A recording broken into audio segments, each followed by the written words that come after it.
going to show you guys how to do how to upgrade my Mercedes, change this steering into this one right here. So okay, so that's what we're gonna do. I'm gonna take you through the process on steps how to do that, and then should be quick. All right, get along with me. Okay, so when you what you're supposed to remove this back right here. So you use a the T27. That's what we're gonna use, and then you're just gonna open this from the car. There are only two. There are two T27s. So you open all of them, and then you get the steering out.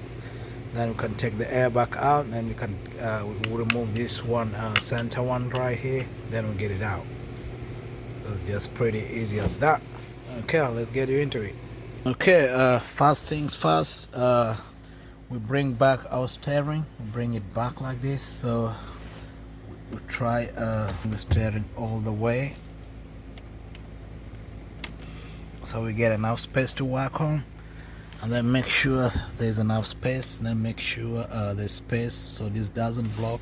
So you turn a little bit. So we have access from here.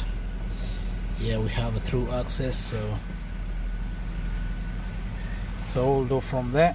So we'll do from there. So let's get in there and let's do the work.